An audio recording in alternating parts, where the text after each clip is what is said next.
이순신 프로젝트 정책 아카데미는 평범한 직장인, 가정주부, 자영업자, 전문직 종사자, 교수, 대학생 등 다양한 분들이 함께하고 있습니다.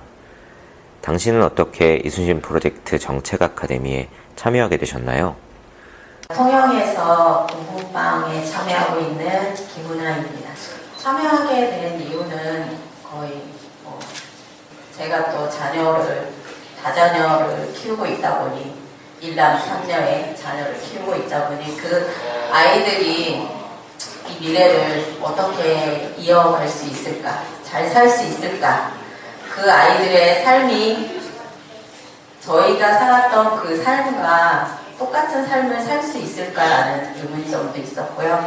그래서 저희 아이들에 대한 미래를 어떻게 하면 좀 더 바꿔볼 수 있을지라는 의문점으로 제가 여기에 참여하게 되었는데요. 그래도 아직은 잘 모르겠습니다. 그렇지만 뭔가 다르다는 느낌은 알고 있고요. 그리고 지금 저희가 이 길을 가는데 정말 많은 인원들이 필요하지만 그 인원들이 이제 이렇게 모이다 보면 이렇게 계단을 올라가려면 첫 계단을 올라가고 두째 계단을 올라가듯이 지금 아직까지는 첫 계단을 올라가는 단계라고 생각을 하고요. 저희 아이들의 미래가 이순신 프로젝트를 통해서 좀 더 밝은 미래를 주지 않을까라는 기대감이 큽니다. 김광수의 경제데이트 105회 2부를 시작하겠습니다. 안녕하세요. 저는 길경식입니다. 네, 안녕하세요. 서성민입니다. 예, 안녕하십니까. 프루트입니다. 네, 김광수입니다.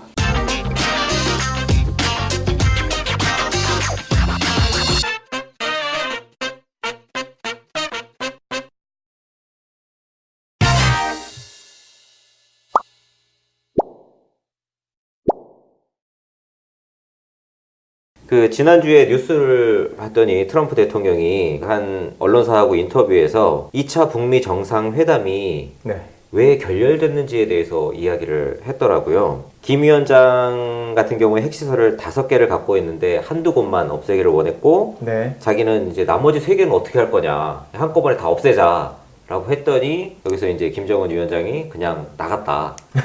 김정은 위원장이 먼저 나갔다고요? 그러니까 그거에 거기에서 이제 네. 합의를 하지 못하고 결국에 이제 결렬이 됐다. 그래서 자기가 5곳, 알고 있는 이 5곳을 한꺼번에 다 일괄적으로 하자고 했더니 북한에서 이제 그걸 받아들이지 못하고 2곳만 이야기해서 네. 안 됐다라고 이야기를 하더라고요. 그 공식적으로 처음 제대로 얘기한 거네요, 당사자에서. 네. 그래서 오늘 시평에도 그 내용이 앞에 이렇게 실렸더라고요. 베트남 그 하노이 회담 결렬되고 나서 네.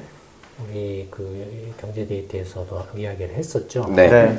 그래서 근데 그때는 트럼프 대통령 탓을 좀 했었죠. 네, 네. 그 당시에 나온 정보 네. 만 가지고 놓고 봤을 때. 예. 그 앞뒤가 안 맞다. 그렇죠. 그래서 정황으로 봐서 회담 정황으로 봤을 때 트럼프 대통령이 뭔가 좀 이렇게 착각을 했거나 잘못 말했거나 아니면 약간 거짓말을 했을 가능성이 있다라고 네. 했는데 그 후로 지금 이제 그 당시에 결렬된 그 원인이라고 할까에 대해서 트럼프 대통령이 공식적으로 밝힌 거죠. 네.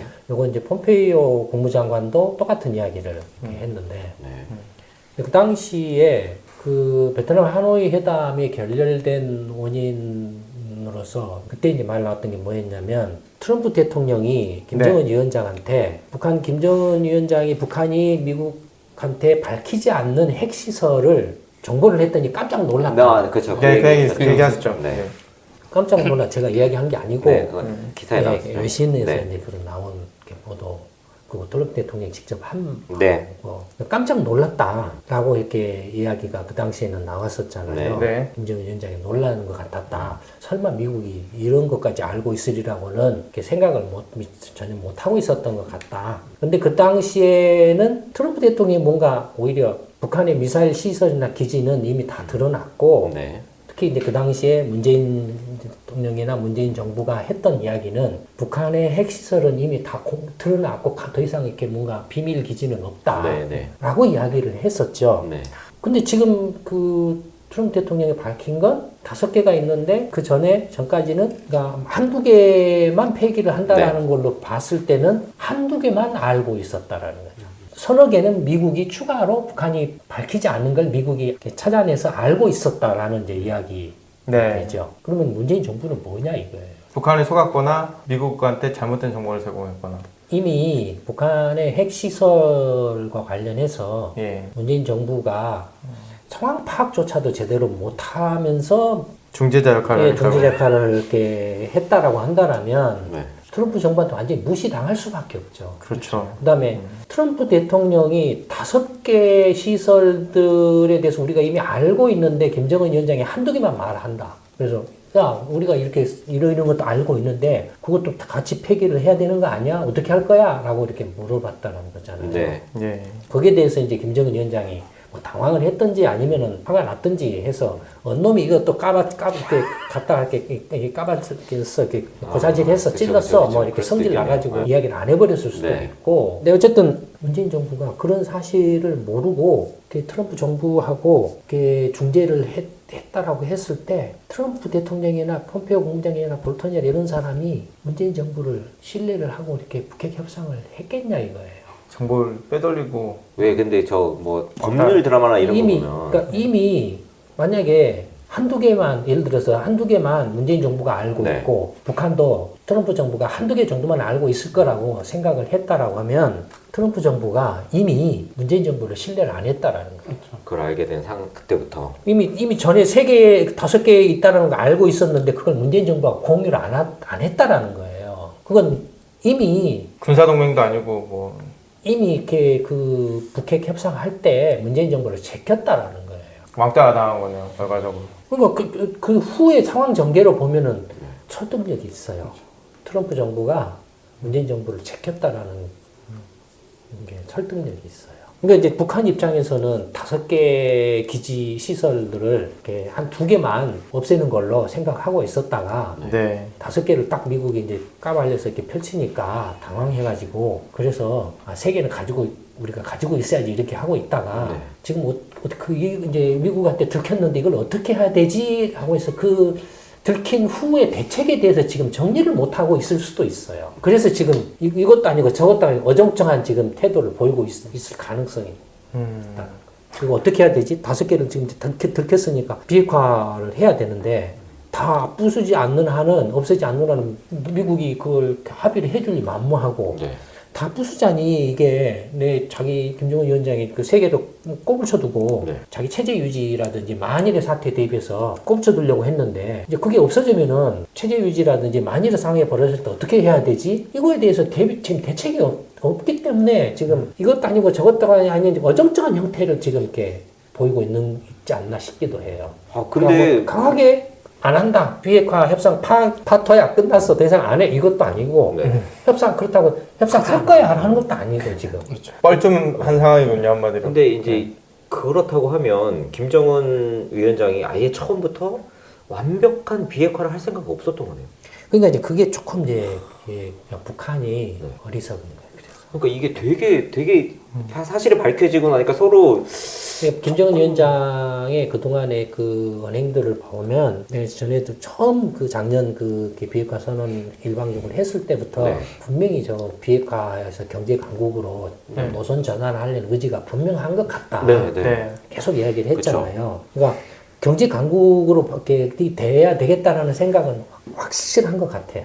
어쨌든 돈 벌고 싶은 욕심은 있는 것 네, 같아요. 확실한 것 같아요. 네. 근데 경제 강국이 되려면 개방을 안 하면 불가능하다는. 근데 개방을 하려면 또 핵을 없애지 않으면 또 불가능하다는 거예요. 거기에서 이제 그 어리석은 그 생각이 벗어나지 못한 거예요.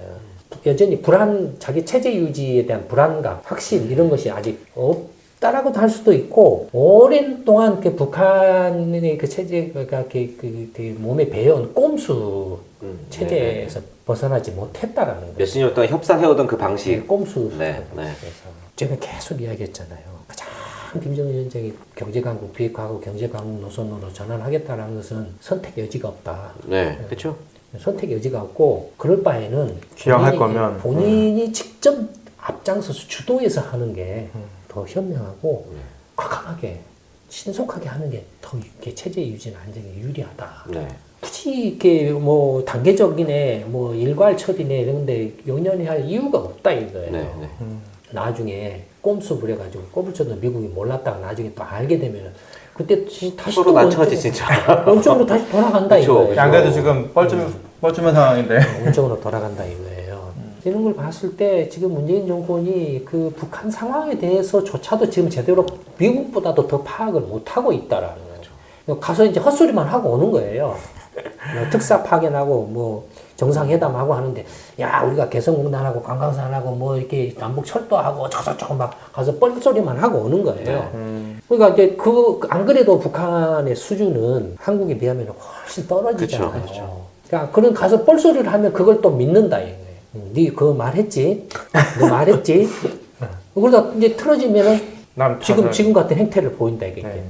니네들이 무슨 중재자야? 니네 주제 파악이나 해. 그다음에 자기들도 우롱당했다고 생각할지도 예, 모르겠는데. 아니 지금 그런 태도를 보이고 있잖아요. 능력도 안 되는 애들이 괜히 중간에 끼어가지고 그쵸. 일만 복잡하게 만들고 우리한테 가서 거짓말하고 저런 느낌 트럼프한테 가서 거짓말하고 뭐 이런 식의 반응이잖아요. 그렇죠. 정말로 니네들이 우리하고 할 생각이면 왜 미국 눈치를 봐? 미국 무시하고 그냥 우리하고 경제협력하면 되지? 뭐 이런 식의 말을 네, 하잖아요. 네. 니네들이 그렇게 말했잖아, 뭐 이런 거잖아요. 변호사들이 변호할 사람 만나면 처음에 그 얘기부터 하잖아요. 자기한테는 절대 숨기는 게 없어야 된다. 그래야 도와줄 수 있다. 근데 북한 만나서 사실 서로 이렇게 우리 둘이 같이 잘해보자 이렇게 이야기를 했으면 그런 기본적인 사실 파악부터 하는 게 아주 기본의 기본일 것 같아. 또 문재인 대통령 변호사 출신이잖아. 그러게. 그런 게 좀 납득이 안 되는 것 같아요. 어떻게 보면 진짜 기본적인 기본인데. 그다음에 이제 하노이 회담 후에 네. 이런 북한의 태도가 이제 경직되면서 이제 일어난 이제 그 일들을 한번 되짚어 보면 네. 러시아 푸틴하고 정상회담하고 그다음에 미국하고 중국이 다시 이제 그 확전하고 네, 무역이 또 흐트러지고. 확전하고 그러면서 중국이 이제 미국하고 이제 맞짱 뜨겠다. 네. 우리 더 이상 못 참아. 시진핑이 내가 책임질 테니까 미국하고 맞짱 뜰 거야. 뭐 이런 이제 태도를 보이고 있잖아요. 네. 그런 이제 변화가 있다 이거예요. 이런 변화가 김정은 위원장이나 북한한테 어떤 영향을 미쳤을까? 이게 북미 간의 비핵화 협상과 관련해서 이게 하나의 변수로 다시 살아날 가능성을 배제할 수 없다 이거예요. 왜냐하면 중국이 미국하고 무역 협상을 하는데 최우선의 방점을 찍고서 이렇게 미국하고 어떻게든 문제를 해결하고 하려는 때는 되도록이면 북한과의 관계를 안 가지려고 그렇죠. 이렇게 할 수밖에 없다 이거예요. 만약 북한하고 관계를 이렇게 어설프게 가져가지고 트럼프한테 밉보이면 자기 본진이 두드러 맞는 게 쓴다고 이야기를 했잖아요. 네. 네. 되도록이면 북한하고 거리를 두려고 하고 관계를 안 가지려고 한다 이거예요. 근데 이제 시진핑 주석이 내가 책임을 질 테니까 미국하고 맞짱 뜰 거야 라는 상황으로 이렇게 바뀌었다 이거예요. 물론 그게 어느 정도까지 진실인지 아닌지는 좀 더 두고 봐야 알겠지만 어쨌든 그런 말을 하고 있다 이거예요. 만약에 시진핑 주석이 내가 책임질 테니까 미국한테 일방적으로 우리가 당할 수 없어. 맞짱 뜰 거야. 라고 한다라면은 만약에 그렇게 생각하고 그렇게 행동을 한다라고 하면은 시진핑이나 중국 입장에서는 북한에 대해서 어떤 태도를 보이냐 이거예요. 관계나 거리를 끊으려고 하는 데서 이제는 확 밀어주겠죠. 다시 북한 카드를 살린다 이거. 미국의 압박을 가하는 그런 수단으로 쓰려고 할 거다 이거. 러시아도 마찬가지고. 네. 그런 그렇게 그런 상황이 전개되고 있는 거예요 지금. 네. 조금 요거 이제 더 시간을 두고 봐야 네. 되는데, 그러니까 김정은 위원장 입장에서도 이게 이제 애매해졌어요. 만약에 이제 시진핑이나 중국이 북한한테 또 그런 식으로 우리가 조금 이렇게 온조해 줄 테니까 미국하고 맞짱 버텨. 라고 하면은 저는 같았으면은 이거 형님 알겠습니다라고 했을지도 모르는데 지금은 아니에요. 간보고 또 여기 완전히 지금은 글러가기는 또 애매하죠. 지금은 좀 부담을 느끼는 상황이에요. 받으면 또 트럼프하고 또 대화 자체가 또 힘들 것 같으니까. 왜냐하면 네. 이미 김정은 위원장은 어떻게 해서든지 미국하고 협상해서 타결을 지으려고 하는 생각이 굉장히 강하다.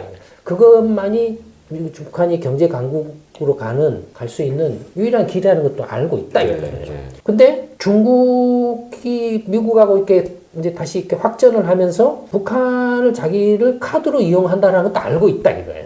그러면 김정은 위원장 입장에서 시진핑하고 다시 중국하고 손을 잡는 게 궁극적으로 득이 되는지 자기한테 유리할 것인지 네. 아니면 미국하고 계속 이렇게 뭔가 협상을 해서 비핵화하고 경제 강국을 이렇게 주고받는 식으로 가는 게 그래서 미국과 관계를 어떻게든 만드는 게 더 유리할 건지 지금은 조금 김정은 위원장이 예전처럼 일방적으로 중국 편을 드는 그런 상황이 아니에요. 오히려 이제 김정은 위원장이 시진핑이나 중국이 그런 요청이나 요구를 해오면 껄끄러워하는 부담스러워하는 상황이 네, 지금은 어쨌든 돌이킬 수 없는 길을 왔다고 소장님 계속 얘기하셨으니까 북한 입장이 그렇겠네요. 만약에 대립각을 세워서 시진핑이나 중국 정부하고 이렇게 북한 김정은 위원장이 손을 잡게 되면 바로 이렇게 그 동해안에 항모 전단이 와요.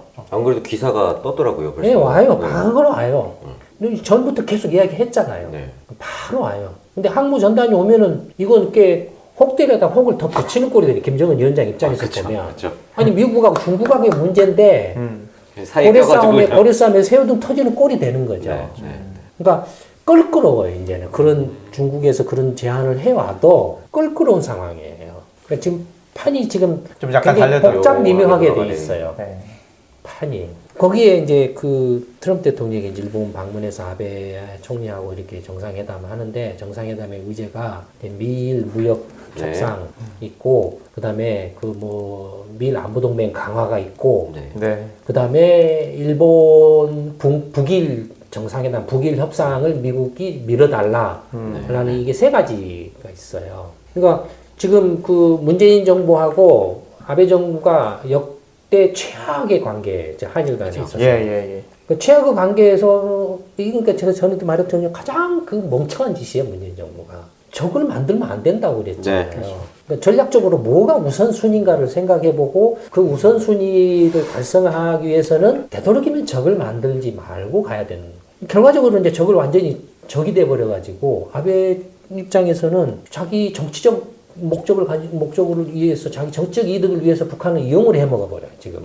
그런 상황이 벌어졌어요. 오히려 이제 자꾸 틀어버린다. 북한 문제, 북미 간의 협상의 문제에 자꾸 일본을 끼워 넣으려고 한다 이거예요. 네. 일본을 끼워 넣으면 끼워 넣을수록 북한 문제를 해결하기가 어려워져요. 그쵸. 복잡해져요. 변수가 늘어나니까. 쓸데없이 이렇게 네. 복잡해져요. 네. 물론 트럼프 정부가 뭐 아베 총리가 뭐 그런 이야기를 한다라고 해서 그걸 받아주지는 않을 거예요. 그렇죠. 왜냐면 단판 해결을 하려고 하기 때문에 미국도 네. 굳이 말은 아베 동생 알았어 내가 가서 말해줄게 라고는 하죠. 하지만 실제로는 그런 행동을 안 할 거라고요. 네. 근데 이제 특히 이제 그 아베 쪽이나 일본하고 이렇게 볼턴이 굉장히 관계가 깊죠. 볼턴이 관계가 깊기 때문에 볼턴이 자꾸 이제 이렇게 뭔가 이렇게 깽판치는 그런 것들을 하니까 말들이 나올 것 아니에요. 미국에서도 나오고 밖에서도 나올 거 아니에요. 그러니까 트럼프가 볼턴 쟤는 좀 이렇게 얘가 좀 똘끼가 있어. 근데 내가 괜찮아. 저건 내가 이렇게 알아서 관리 잘 하고 있으니까 걱정 말어. 뭐 이런 말을 대놓고 하고 있잖아요. 알고 있다 이거예요. 그런 이야기를. 당연히 또 폼페이오나 이런 사람들도 국방성도 우리 국방부도 이게 이런 의견들을 이야기를 할 거 아니에요. 그러니까 일방적으로 뭐 지금 볼턴이 어쩐다 그래서 이렇게 일방적으로 막 하고 그러지는 않아요. 아무리 미국이 이렇게 한다고 해도 저렇게 이렇게 이른바 이렇게 그 문재인 정부나 어떤 그 민주당 지지자들이나 이런 사람들이 말하는 것처럼 무슨 이렇게 자기들처럼 무슨 빠돌이나 또라이들이 아니에요. 저 사람들은 세계를 지배하고 있는 100년 넘게 세계를 지배하고 있는 패권 국가잖아요. 그쵸. 지금도 감히 어느 나라가 미국한테 감히 이렇게 맞짱 뜰 엄두를 못 내고 있잖아요. 시진핑도 지금 그냥 완전히 속만 부글부글 이렇게 끓고 있지 어떻게 하지를 못 하잖아요. 그렇죠. 전부 다 미국한테 그냥 눈치 보고 절절 매고 있잖아요, 전부 다. 관세 때리면, 우리만 조금 봐주세요. 우리만 조금 작게 때려주세요. 그게 다예요, 지금. 덜 맞았다고 자랑하고. 네, 그런 거예요. 일본 아베 총리가 뭘 어떻게 한다고 해도 거기에 이렇게 하고 이렇게 볼턴 때문에 그랬는데 볼턴은 아베가 뭐 꼬드겼네 그래서 뭐 아베가 죽일 놈이나 살릴 놈이나 이렇게 하면 할수록 완전히 헛발질 하는 거죠, 뭐. 헛발질이 아니라 완전히 이제 북한 비핵화를 이렇게 망가뜨리는 거예요. 예. 방해권을 갖다 키워주는 셈밖에 안 되죠. 그렇죠.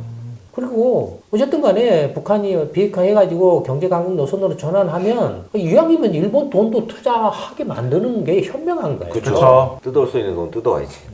어쨌든 저희 북한도 일본하고 그 배상 문제가 남아 그쵸. 있고 네. 또 어쨌든 간에 일본 사람 중에서 납치 문제도 남아 있고 네. 하니 뭐 이렇게 그런 이렇게 문제들도 정리는 언젠가는 하고 넘어가야 될 문제들이고 뭐 그런 거니까. 그래서 어쨌든 김정은 위원장이 말은 이제 올 연말까지 어떻게 결판을 낼 거야. 올 연말까지 결판이 안 나면 비핵화 안 해. 뭐 이런 투로 이야기를 네. 하고 있지만 저도 계속 선택의 여지가 없어요. 김정은 위원장 입장에서는.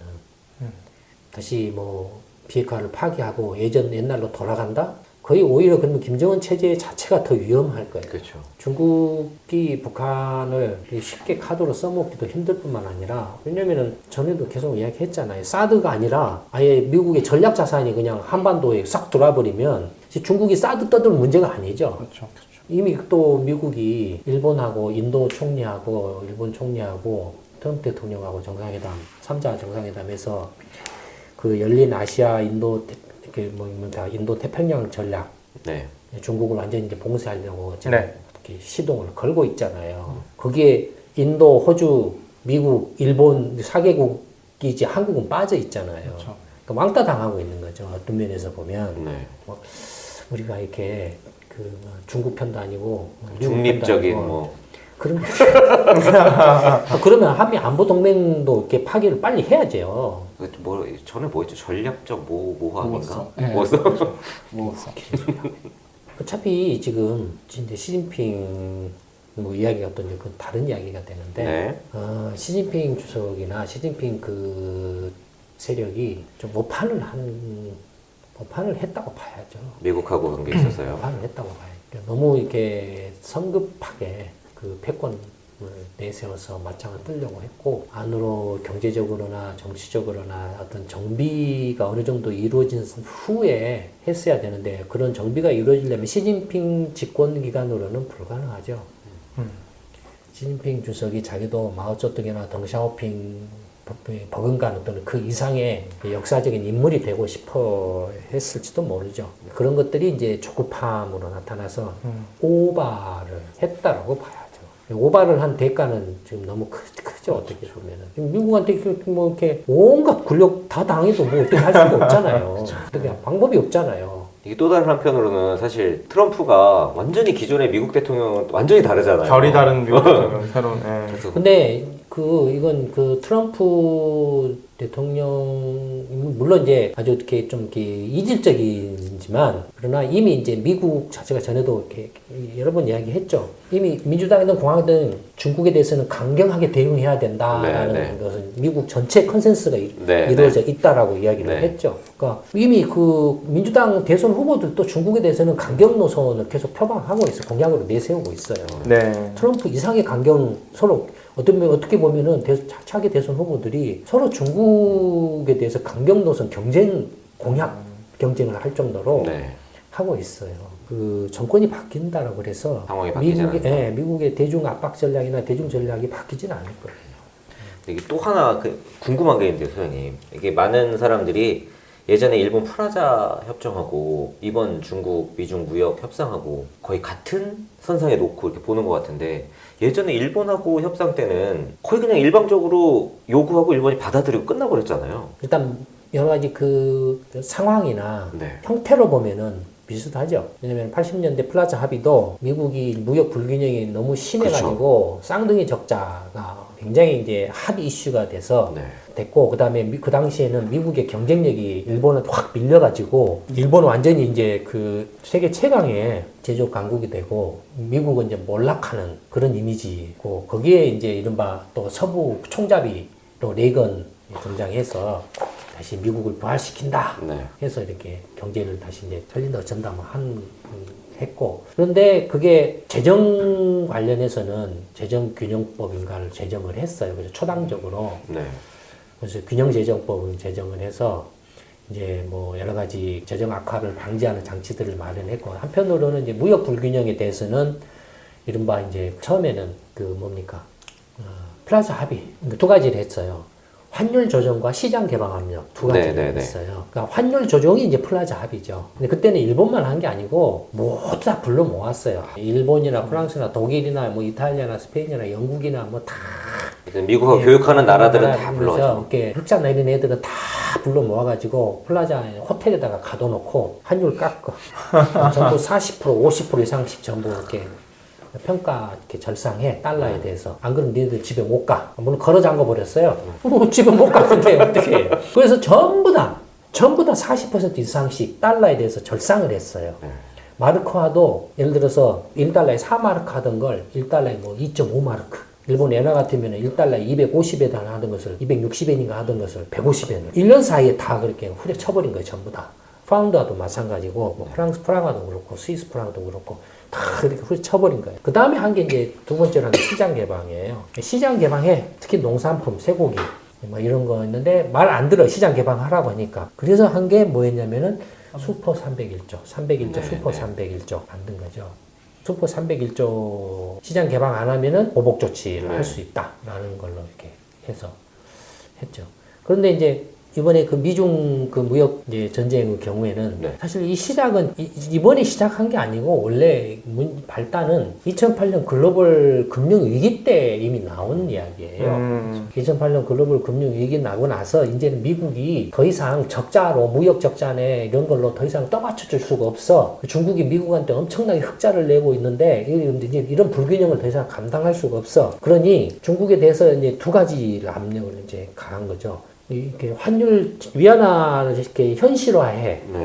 그 다음에 무역 불균형을 시정을 해. 근데 중국뿐만 아니라 다른 나라들에 대해서도 똑같이 무역 불균형 시정을 해라고 이렇게 요구를 한 거예요. 요구를 했는데 그 당시에는 이제 그 다들 이제 경제 위기가 터져가지고 발등에 불이 떨어져서 그걸 수습하느라고 정신이 없어가지고 유럽은 유럽대로 또 재정위기까지 막 터져가지고 정신이 없어가지고 그냥 그 말은 나왔는데 그거 이제 해결하기 위해서 G20이라는 걸 또 만들어서 이렇게 했어요. 그 전에는 G7이었어요. G7, GH였는데 이제는 중국이나 러시아나 이렇게 신흥국, 한국 같은 데라도 집어넣어야 경제가 가장 중요해졌으니까 넣어서 합의를 국제 공조를 해야 돼. 그래서 G20 정상회담을 시작을 하는 거예요. 그러니까 재무장관, 뭐 중앙은행 총재가 먼저 사전 정비를 하고 그 다음에 이제 정상회담을 이렇게 하는 거예요. 그러니까 했는데 그 당시에는 이제 최대 관심사가 금융 시스템 안정, 경제 살리기가 최우선이었어요. 그래서 중국한테 위안화 현실화해, 그 다음에 시장 개방해 하는데 중국한테 요구했던 것 그 외에 그 말고도 요구했던 게 뭐였냐면은 중국이 이제 역할 분담을 해. 중국이 역할론이 이제 부각을 한 거예요, 그때. 중국이 이제 미국한테 이렇게 막 물건만 팔아 제껴가지고 성장하려고 해서는 이제 한계에 도달했어. 더 이상 불가능해. 이제는 중국도 덩치가 커졌으니까 내수 위주로 성장 전략을 바꿔야 돼. 그래서 중국도 이제 미국의 역할을 좀 떠맡아서 대신 소비해주는 나라로 이렇게 해야 돼. 그런 역할을 해. 그래서 중국이 내질른 게 4조 위안 경기 부양책을 내질렀어요. 내수를 키운다 그래서 이제 그때 막 부동산 투기붐도 일어나고 난리가 나 중국에서 그림자 금융 막 이런 것도 막 생겨나고. 근데 그러면서 이제 위안화도 이제 계속 이제 자유화를 했어요. 자유화하고 그 당시에는 1달러당 8.2위안인가 8.7위안인가 그랬던 건데 그다음 패깅을 해서 달러에다가. 근데 그걸 풀면서 계속 위안화를 떨어뜨렸어요. 그래서 이제 6위안까지 해가지고 2015 언제더라? 그래서 2015년인가 2017년에는 형식적으로는 완전 그 변동 환율로 전환을 했어요. 시장 환율로. 관리 환율, 인민은행이 관리해서 고시를 했는데 고시제에서 시장 이제 환율 기준으로 해서 환율을 결정하는 시장 환율로 전환을 했어요. 그리고 직접적으로 이제 그 시장 개입을 안 한다. 그렇게 하면서 위안화가 이제 IMF, SDR 기축통화에도 편입이 한 거죠. 2016년인가? 예, 편입을 했어요. 그러니까 위안화 환율이 지금 이제 6위안까지 떨어졌다가 최근 다시 7위안 가까이 올라와 있죠, 지금. 무역 전쟁 때문에. 어쨌든 그거 하나 있고, 그 다음에 그 중국의 역할론을 이야기를 해서 중국이 이제 내수 부양을 한다고 해서 4주위안 부양책하고 막 했는데 시장 개방하고 금융 자유화는 뭐네 막 이렇게 뭐 성강통에는 후강통에는 막 하고 했는데 이제 그 중국이 이제 2010년 기점으로 해서 이제 일본을 앞지르고 이제 G2가 되면서 성장의 한계에 부딪혀 중국도. 고성장에서 이제 중성장으로 6%, 10%대에서 7%, 8%, 7% 바오바, 바오치, 뭐 바오류 뭐 이런 식으로 네. 지금 6%대 성장으로 떨어졌잖아요. 네. 5%대로 또 떨어질 거라고. 그러니까 계속 성장률이 떨어지니까 성장의 한계에 부딪혔다, 중국도. 그 성장의 한계에 부딪히면서 이제 그 일자리 문제도 생겨나고 네. 문제가 되고 내수 위주로 성장하는데 뭔가 이렇게 중국 경제나 중국 산업이나 중국 기업의 경쟁력을 이제 키워야 되는 그런 상황에 부딪혔다. 이거. 단순하게 저임금, 값싼 임금으로만 하는 노동 집약적인 성장으로는 더 이상 안 되는 상황에 부딪혔다. 그러니까 그 전에는 수직적인 분업 관계였다. 미국하고 중국하고 충돌이 없었다. 네. 미국하고 일본하고, 아니 중국하고 일본하고, 중국하고 한국 간에 수직적 분업 관계에 있었다. 근데 이게 2010년을 기점으로 해서 이제 그 관계가 수평적인 경쟁 관계로 바뀌기 시작했다. 중국이 이제 기술 개발을 강화하고 산업 경쟁력을 높이고 뭐 생산성을 높이는 그런 면에서 뭔가 이렇게 막 첨단 산업 육성하려고 하고 하기 시작하면서부터 이제 경쟁 관계로 바뀌었다 이거예요. 그러니까 중국 내수 시장을 개방해서 무역 불균형 시정하고 외국 투자도 이렇게 받아들여서 이렇게 외국 자본들이 투자하는 것도 이렇게 규제를 완화하고 해야 되는데 중국이 노동 집약적에서 자본 집약, 기술 집약적으로 전환하면서 보호를 강화를 한다 이거예요. 산업 보호를. 자동차 시장도 이제 중국 자동차 업체 중심으로. 디스플레이 시장도 중국 스마트폰 시장도 중국 업체 키워줘야 되고 반도체 시장도 중국 기업 키워줘야 되고 막 이런 식으로 한다 이거예요. 그러다 보니까 이제 당연히 그렇게 되면은 중국 역할론 내수 시장 개방하고 시장 개방해서 중국이 이렇게 받아들여주는 투자도 받아들여주고 소비도 받아들여주고 이렇게 해주는 역할을 해야 되는데 이게 이제 중국 내부적으로는 이제 경제 패러다임 변화에 부딪혀가지고 경쟁력을 강화하는 정책을 강화하고 그걸 위해서 보호 어떤 기술이라든 이런 면에서 보호를 하다 보니까 이제 성질이 나기 시작한 거예요. 미국 입장에서 그럴 거 아니에요. 그쵸. 아니 미국 기업들이 구글이나 이런 애들이 가서 중국에 들어가야 되는데 못 들어오게 막는다는 거예요. 구글은 지금 못 들어갔잖아요. 네, 못 들어갔죠. 페이스북이나 이런 데 들어가야 되는데 못 들어갔는데 애플 같은 경우도 겨우겨우 들어갔다 이거예요. 그러니까 미국 입장에서는 성질난다 이거예요. 시장 개방, 그다음에 시장 개방이라는 게 이제 미국산 여러 가지 제품도 수입을 하고 다 반면에 그것뿐이 아니라 미국 기업들이 중국 시장에 들어가서 자유롭게 경쟁해서 사업을 할 수 있도록 하는 그런 그다음에 미국 기업들이 가지고 있는 기술을 보호하는 지적재산권을 인정해주는. 근데 그냥 미국 기업들한테는 뿐만 아니라 세계 모든 그 기업들한테 기술 내놔.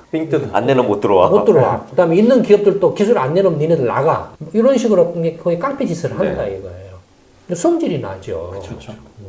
그래서 이제 문제가 터진 거예요, 사실은. 네. 배경 만약에- 자체가 조금 다르긴 하네요. 네, 만약에 중국이 지적재산권이나 미국 기업이든 다른 그 유럽이든 한국이든 일본 기업들 이렇게 차별 안 하고 시장 개방하고 이렇게 막 받아들여주고 계속 유지를 했더라면 이렇게 무역 전쟁 안 일어났을 수도 있어요.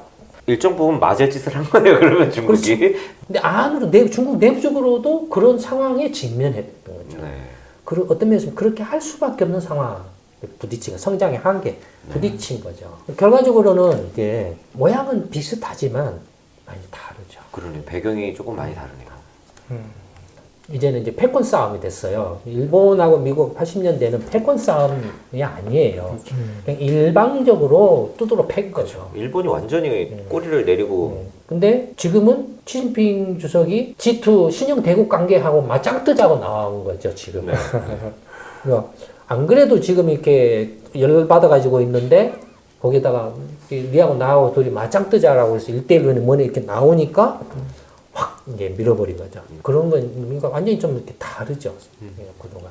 네. 그 소장님 그 기사 보셨는지 모르겠는데 선생님은 물론 이 여론조사 안 좋아하시는데 며칠 전에 문재인 정부에 대해서 여론조사를 했는데 어쨌든 찬성이 한 절반 정도 되는 것 같더라고요. 한 46% 정도. 예. 근데 지지하는 긍정적으로 보는 이유 1위가 잘 모른다. 잘 모른다 아니면 무응답, 응답 거절. 그게 16.1%. 아니 왜 응답 거절인데 지지율이 포함되는 거예요? 그러니까 이제 응답 거절이 아니라 모르는데 잘하는 것 같아. 그러니까 이게 어떻게 되어 있냐면 아예 이 여론조사에 참여하지 않은 사람은 걸러져 있고 여기 참여한 사람 중에 지지한다. 근데 그 이유에 대해서는 물어보니까 이제 뭐 모른다 혹은 거기에 대해서 이제 응답하지 잘 않겠다. 모르지만 좋다. 그냥 여론조사한다고 물어보니까 모르지만 좋다고 대답했다. 뭐 그쵸. 이런 이야기네. 네. 아니면 아예 그냥 나 상관없어 그냥 무조건 문재인이야라고 했던지. 그리고 어쨌든 조건은- 2위는 또 이 북핵 이거더라고요. 근데 이걸 보면서 어쨌든 문재인 정부나 뭐 청와대나 이런 데에서는 어쨌든 국민이 지지하고 있으니까 자신들이 하는 뭐 정책이나 이런 것들이 뭐 의미가 있다, 뭐 네. 잘 하고 있다, 계속 이렇게 주장을 하고 있는 것 같은데 북핵 문제건 경제 문제건 계속 상황이 안 좋아지고만 있고 문제가 이제 정말 국제적으로 망신당하는 쪽으로까지 막 가고 있는 것 같아요. 단순히 국내적 문제가 아니라. 이러면 박근혜 정부하고 다를 게 하나도 없죠. 네. 그러니까. 아니, 근데 최대 문재인 정부가 지금 이게 어부지리잖아요. 네. 정권 잡은 것도 어부지리잖아요. 촛불 때문에 잡았죠. 얻어 걸린 거잖아요. 네, 네, 그럼요. 지금도 얻어 걸린 거예요. 얻어 걸리고 있는 거예요. 네. 저거 자한당이 저렇게 개판을 쳐주니까 똑같이 개판을 쳐도 티가 안 나요.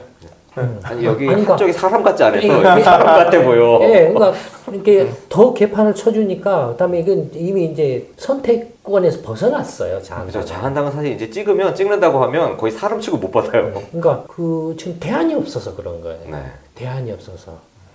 그러니까 예를 들어서 만약에 안철수 바람이 지금 불었더라면 어떻게 됐어요? 싹 진짜 정리됐겠죠. 완전 달라졌죠. 네. 그러니까 그런 제2의 안철수 바람이 필요한 때죠. 지금. 네. 그렇다고 안철수 씨가 하라는 소리가 아니고. 네네네. 오해하시면 안 됩니다. 안철수 지지하는 모임이 아니에요. 어쨌든 이순신 프로젝트 정책 아카데미를 진짜 빨리 많은 분들이 좀 알았으면 좋겠어요. 와봤으면 좋겠어. 경험해봤으면 좋겠어. 그러면 진짜 달라질 수 있을 거라고 생각을 합니다. 오늘 김광수의 경제데이트 105회 2부는 여기서 모두 마치도록 하겠습니다. 감사합니다. 네, 감사합니다.